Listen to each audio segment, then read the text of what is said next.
comment préparer vos emballages de paquets chips.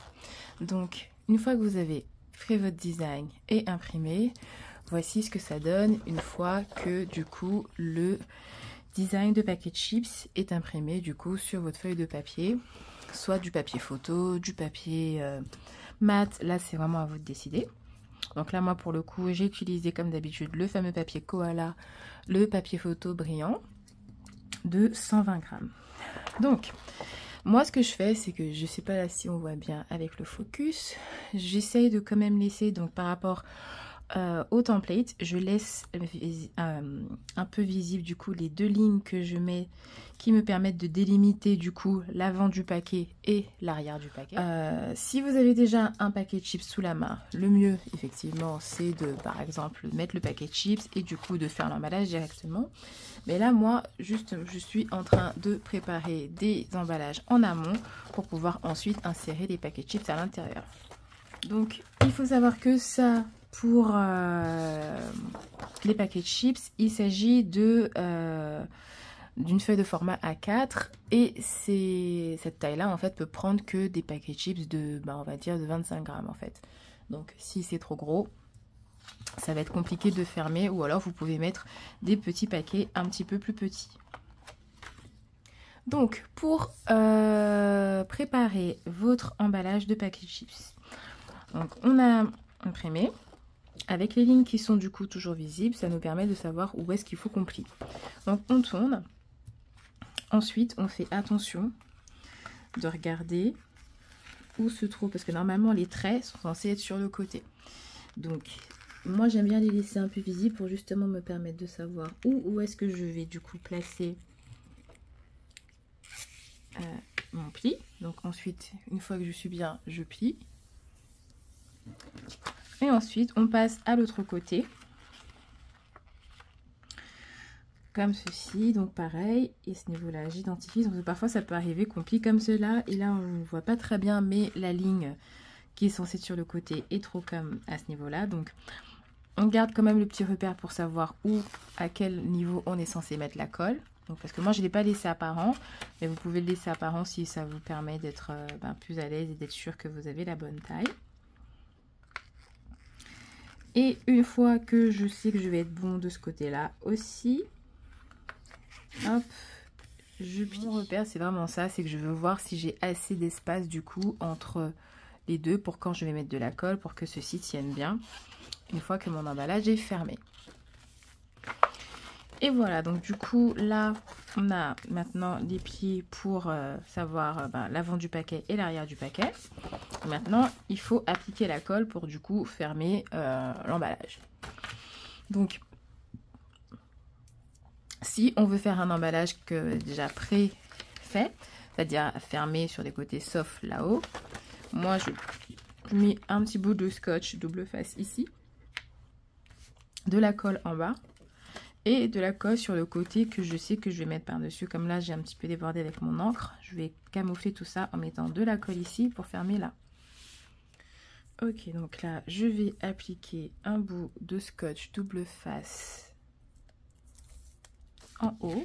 Donc, je vais mettre comme ça, juste pour prendre la mesure en fonction des deux plis que j'ai mis. Quand c'est bon, je coupe. Ensuite, on va placer le bout de scotch double face en haut. Alors, j'essaie de ne pas mettre trop haut parce qu'après, comme je coupe un petit peu les bords, je laisse, on va dire, 0,5 cm d'espace. Voilà, comme ceci. Maintenant, on va appliquer la colle en bas. Et le côté qui touche l'intérieur du paquet, on met pas de colle. On met de la colle que sur le paquet qui va se refermer, que sur le bout qui va se refermer sur l'autre bout du paquet. Donc la colle, on va appliquer de la colle donc tout en bas. Alors les colles, c'est vrai que c'est compliqué de trouver. Généralement, avec ce type de papier-là, ça va encore au niveau de la tenue. Plus le papier est épais et plus parfois c'est compliqué. de faire tenir, mais quand le papier est assez fin, ça va. Donc moi j'utilise des fois de la colle comme ça, des fois de la colle en gel. J'ai fait plein de tests de colle pour voir ceux qui fonctionnent le mieux. Voilà. Et je disais, c'est où que je ferme? Ouais, je vais en mettre par là. Je vais mettre au niveau de ce côté-là. Donc pareil là, normalement je suis pas censée en mettre trop parce qu'il faut pas que ça déborde trop vu que on n'a pas beaucoup d'espace pour coller par dessus. Donc une fois que ça c'est fait, donc je colle d'abord la partie où il n'y a pas de colle à l'intérieur, comme ceci, hop. Et ensuite je referme par dessus la partie où j'ai bien ma colle. J'aplatis bien le tout pour que ça tienne bien et que la colle prenne bien partout.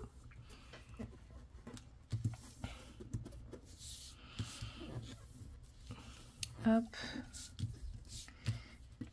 Et des fois, voilà, c'est juste que je fais si je vois que, parce que parfois ça peut arriver que j'ai un peu débordé et du coup, bah, la colle va forcément toucher l'intérieur du paquet. Je vais utiliser ma règle pour voilà, être sûr qu'il n'y a rien qui colle. Et des fois, si je sens que ça colle, ben, je la laisse et j'aplatis pour faire le surplus de colle aller sur la règle ou sur l'autre support que j'aurais mis à l'intérieur pour me permettre de rester. Donc là, le paquet, il est terminé, il est ouvert. On voit bien le petit bout de double face qui va nous permettre de mettre des éléments à l'intérieur et ensuite de fermer une fois que, par exemple, si vous faites ça pour quelqu'un, vous pouvez les préparer comme ça, avec du scotch double face, les donner à la personne et elle met à l'intérieur ce qu'elle a envie de mettre dedans, quoi. Donc maintenant que le paquet est terminé, on va passer du coup au détail, à savoir du coup le côté crampé et les petites zigzags avec les ciseaux crampés. Alors, donc pour ajouter les détails, on a besoin d'un... J'oublie tout le temps le nom en français, mais en anglais c'est paper crimper ou pince à sertir. Alors Amazon, ils appellent ça... attendez, je vais vous montrer ça tout de suite. Amazon, c'est sur Amazon. Vous avez du coup... c'est la marque Ushida.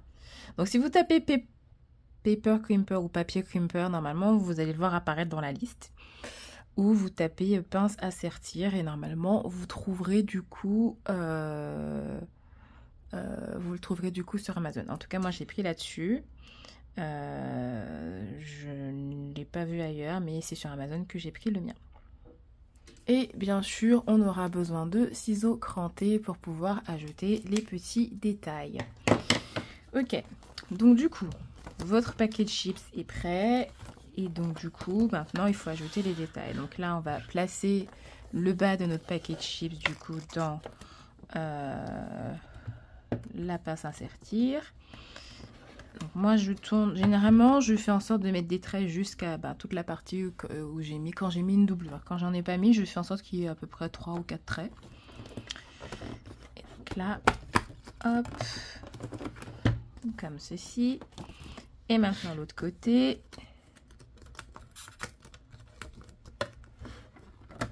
Tac, tac, tac. Hop. Et voilà. Donc du coup, pour le détail des petites lignes comme sur les paquets originaux, voilà, ça c'est fait. Et enfin, on ajoute un petit coup de ciseau cranté pour pouvoir ajouter les détails avec la partie dentelée aux bordures. Voilà. Et de l'autre côté, on fait pareil.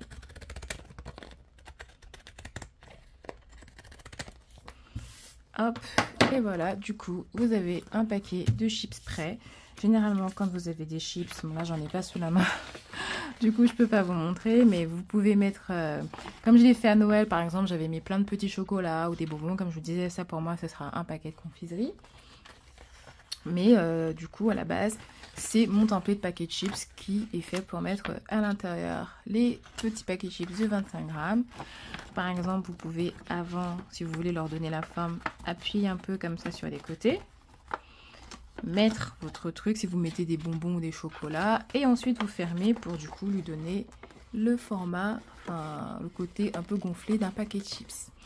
Donc voilà pour cette petite explication de comment créer vos emballages de paquets de chips vides.